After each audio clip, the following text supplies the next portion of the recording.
ఉన్న బంగారాన్ని విడిపించి ఆ రోజు ఆన్లైన్ రేటుకే మేము కొంటాం. Sharma gold company. నమస్కారం, నేను మీ జాహ్నవి. వారాహి అమ్మవారి ప్రత్యేక కార్యక్రమాల్లో భాగంగా అంటే ఏ రోజు విశిష్టతని ఆ రోజు వివరిస్తూ పూజా విధానాన్ని కూడా డీటెయిల్గా మనకి ఎక్స్ప్లెయిన్ చేస్తున్నారు కదా మన ప్రముఖ జ్యోతిష్య వాస్తు పండితులు, జ్యోతిష్య వాస్తు శిక్షణ నిపుణులు, లలిత ఉపాసకులు బ్రహ్మశ్రీ నానాజీ పట్నాయక్ గురువు గారు. మరి ఈ రోజు కూడా ఏంటి విశిష్టత అనేది గురువుగారు మాటలు అడిగి తెలుసుకుందాం. నమస్కారం గురుగారు. అయితే గురువుగారు, వారాహి అమ్మవారి నవరాత్రుల్లో భాగంగా 4వ రోజు, ఆ రోజు మంగళవారం వచ్చింది. మరి ఆ స్పెషాలిటీ ఏంటి? ఆ రోజు ప్రత్యేకంగా అమ్మవారిని ఏ విధంగా పూజించాలంట? తప్పకుండా అమ్మ, ఆశ్లేష నక్షత్రంతో కూడిన మంగళవారం.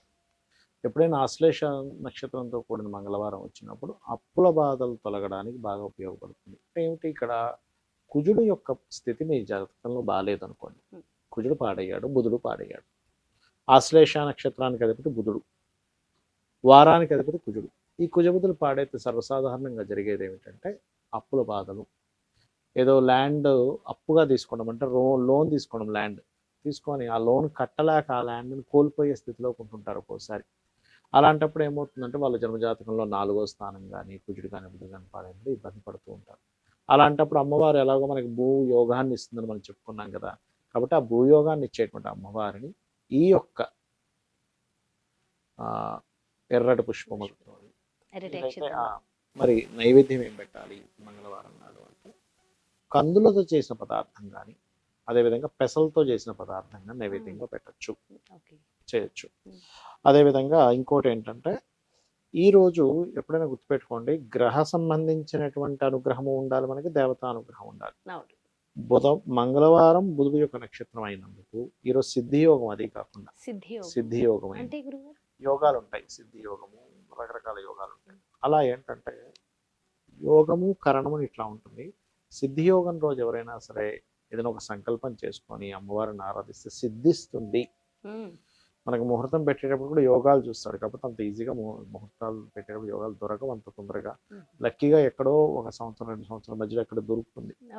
అలా ఏంటంటే ఈ రోజు నుంచి ఎవరైనా సరే అమ్మవారి నామం చేస్తూ, దీంతో పాటు అపర్ణాయ నమః మంత్రం మనం రెగ్యులర్గా చెప్పుకుంటూ ఉంటాం, చేస్తూ అందులో పర్టికులర్గా కొంతమంది తులసి దళాలతో కూడా అర్చిస్తారు. బిల్వ దళాలతో అర్చిస్తే ఇంకా తొందరగా సిద్ధిస్తుంది అంటారు. ఏది వీళ్ళ సంకల్పం ఏదైతే ఉందో, సిద్ధియోగం అయినందుకు ఒక సంకల్పం తీసుకుంటే ఆ సంకల్పం కూడా నెరవేరుతుంది. ఎలా అంటే కూర్చోండి, ఎందుకు నెరవేరుతుంది? రీజన్ ఏంటంటే కుజుడు శక్తికి కారకుడు, బుధుడు బుద్ధికి కారకుడు.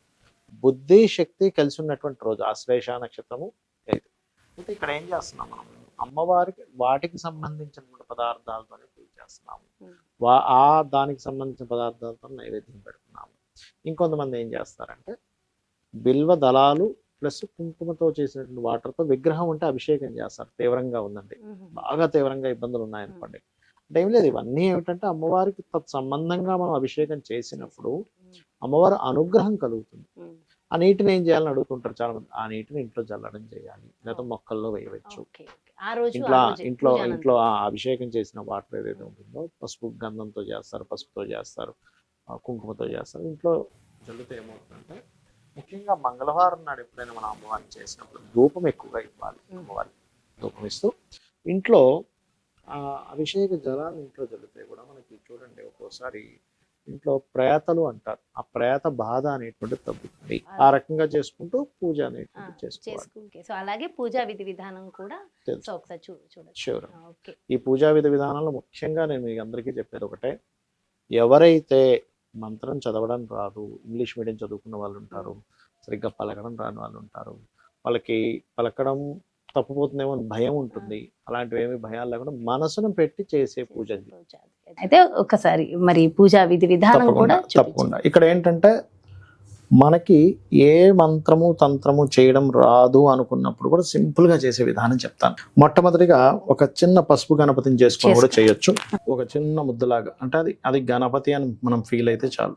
గణపతి షేపు, ముఖం రాలేదు, దానికి చెవులు ముక్కు అన్ని ఉండాలని రూల్ ఏమి లేదు. ఇది మొట్టమొదటిగా మీరు అర్థం చేసుకోండి. గణపతి పూజ చేయాలి ఇప్పుడు కూడా. ఇప్పుడు సహజంగా అయితే శుక్లాంబరధరం విష్ణు అనేటువంటి చదువుతాం, లేదా గణానాం త్వా గణపతి కుంభమామసే అని చదువుతాం. మీకు గణపతి మంత్రం కూడా రాదు, ఓం మహాగణాధిపతయ నమః అనుకుంటూ ఒక 11 సార్లు ఇక్కడ వేయండి సరిపోతుంది. ఓం మహాగణాధిపతయ నమః, ఓం మహాగణాధిపతయ నమః, ఓం మహాగణాధిపతయ నమః. మనసుని పెట్టి మనసుతో చేయాలి. సో గణపతి పూజ అయిపోయింది. ఇప్పుడు దాని తర్వాత దీపపు కుందికి దీపం వెలిగించి దీపానికి కుంకుమ అద్దండి, దీపం వెలిగించండి. మీరు ఎప్పుడు కూడా గణపతి పూజ తర్వాత దీపారాధన, దీపానికి ఒక్కసారి నమస్కారం చేసుకొని అక్షింతలు కుంకుమ అంటించడం, కుంకుమ పెట్టండి దీపానికి, కుంకుమ పెట్టి నమస్కరించుకోవాలి. దీపం కూడా సాక్షాత్ స్వామివారి అమ్మవారి స్వరూపమే అని చెప్పి భావిస్తూ పెట్టాలి. అంటే మీకు ఆ భావన కలగాలి. ముఖ్యంగా ఎప్పుడు కూడా పూజ చేసేటప్పుడు భావన చాలా ముఖ్యము, గుర్తుపెట్టుకోండి. ఆచమనం చేయాలి. ఓం కేశవాయ స్వాహ, నారాయణాయ స్వాహ, మాధవాయ స్వాహ అంటాము. కేశవ నామాలు మొత్తం వచ్చు. ఓం గోవిందాయ నమః, విష్ణవే నమః, మధుసూదనాయ నమః అని అన్నీ వస్తే అన్నీ చేయొచ్చు. లేవంటే అన్నీ రావు అనుకుంటే నారాయణ నారాయణ అనుకున్నా సరిపోతుంది. కొన్ని అక్షింతలు తీసుకోండి, వాసన చూసి ఎడమ చేతి నుంచి పక్కకు పడేసేయండి. అలాగే వాసన చూసి అక్షింతలు వేసిన తర్వాత ప్రాణాయామం చేయాలి. ఇలా ముందు ఎడమ ముక్కు నుంచి తీసుకొని, కొంతమంది కుడి ముక్కు నుంచి కూడా తీసుకుంటారు, బ్లాక్ చేసి మళ్ళీ ఉదయం ప్రాణాయామం చేయాలి. ఎందుకు ప్రాణాయామం చేస్తామంటే మనకు నెగిటివ్ ఎనర్జీ అనేటువంటిది ఇంకా ఏదైనా లోపల ఉన్నా కూడా మనం పూజ చేస్తున్నప్పుడు ఎక్కడ ఏ ఆటంకం కలగకుండా ఉండడానికి. అలాగే ఇది అయిన తర్వాత సంకల్పం చెప్పుకోవాలి. సంకల్పం అంటే అందరికి మంత్రోత్సంగా రాదు. అమ్మా నేను నీకు పూజ చేస్తున్నాను, నాకు ఇప్పుడు ఉన్నటువంటి ఇబ్బంది ఇది ఉంది, మీ గోత్రము నామము చెప్పుకొని. ఇప్పుడు మీకు గోత్రం నామం తెలిసిన వాళ్ళు ఉంటారు, గోత్ర నామం తెలియని వాళ్ళు కూడా ఉంటారు. కొంతమంది గోత్రం తెలుసు, నామం తెలుసు, నక్షత్రం తెలుసు అనుకోండి. అవి చెప్పుకొని అమ్మ నేను నీకు భక్తి శ్రద్ధలతో నేను నీకు ఈ 9 రోజులు పూజ చేస్తాను, నా మనసు పెట్టి నా శక్తి కొలది నీకు పూజ చేస్తాను, నాకు పలానా సమస్యలు ఉన్నాయి, అప్పులుంటే అప్పులు బాధలు, అనారోగ్యం ఉంటే అనారోగ్యం, ఏముందో చెప్పుకోండి అమ్మవారు. చెప్పుకొని అక్షింతలు అక్కడ వేయండి. దీని తర్వాత గంటానాథం తీసుకోండి. గంటను వాయిస్ కూడా మంత్రం ఉంటుంది. కాకపోతే ఇక్కడ మనకి ఏంటంటే అంతా కూడా మనకి మంత్రం రాని వాళ్ళ కోసం ప్రత్యేకంగా చేసే విధానం చూపిస్తున్నాం. అందుకని ఏంటి, వారాహిదేవి నమః అనుకుంటూ గంట వాయించవచ్చు, తప్పులేదు. ఒకవేళ ఎవరికైనా కలశంతో చేసుకోవాలని ఉంది, వాళ్ళ కలశం పెట్టుకోవచ్చు. వాళ్ళకి ఆనవాయితీ ఉంటేనే కలశం పెట్టుకోవాలి. 9 రోజులకి ఆ కలశం అట్లాగే పెట్టుకోవచ్చు. కానీ ఆనవాయితీ ఉండాలి, ఆనవాయితీ ఉంటేనే. ఇప్పుడు ఇంకొకసారి అంటే శాస్త్రోక్తంగా గణపతి పూజ చేస్తారు మళ్ళీ ఒకసారి గణపతిని. అలా లేదు ఒక్కసారి మళ్ళీ మహాగణాధిపతయ నమః అనుకుని అక్షింతలు వేసుకోవచ్చు. ఆ గణపతి దగ్గర వేసినటువంటి అక్షింతలను తీసి తల మీద చల్లుకోండి. అంటే మీకు గణపతి పూజ ఎందుకు చేస్తామంటే ఈ పూజలో ఎక్కడా కూడా మనకి ఆటంకం కలగకుండా స్వామివారిని చూడమని చెప్పి మనసులో అనుకోవాలి. అంటే ప్రాణ ప్రతిష్ఠ అంటారు. వరాహి తల్లి నాకు ఆ మంత్రాలు తంత్రాలు ఏమి తెలియవు కాబట్టి నువ్వు ఇక్కడికి వచ్చి ఉంటున్నావు, నువ్వు ఉంటున్నావు అని భావిస్తున్నాను అని మనస్ఫూర్తిగా అనుకొని వేయండి. అంటే ఏమిటంటే మీ భావన ముఖ్యం ఇక్కడ. అదేవిధంగా మరొక విషయం ఏంటంటే ఆవాహనం. అంటే ఇప్పుడు చూడండి, మన ఇంటికి ఒక అతిథి వస్తాడు, రాండి రాండి అని చెప్పి పిలుస్తాం కదా. అలాగే అమ్మవారిని పిలిచినట్టుగా ఒక ఆవాహనం పిలిచి ఒక కుర్చీ వేస్తాం కదా, అలా అక్షింతలు చల్లాలి. ఆవాహనం, స్వామి అమ్మ నేను నీకు ఆవాహనం పలుకుతున్నాను.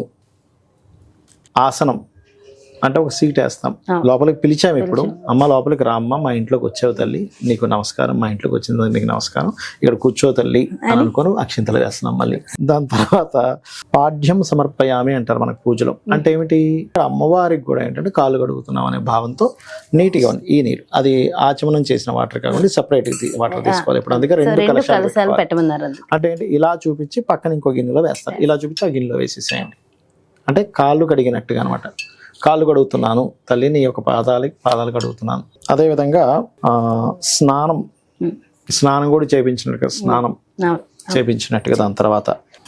దాని తర్వాత మనం ఏం చేస్తాం, వస్త్రం ఇస్తున్నాం అమ్మవారికి. అంటే మన ఇంటికి వచ్చిన అమ్మవారికి ఇవన్నీ చేస్తున్నాం, ఒక గెస్ట్ లాగా వచ్చిందని ఫీల్ అయ్యి.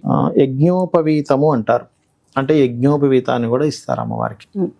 యజ్ఞోపవీతం అని దూదితో ఇస్తాం, మళ్ళీ దూదిని ఇవ్వడమే. ఇప్పుడు ఏం చేయాలంటే నెక్స్ట్ గంధము తీసుకోండి.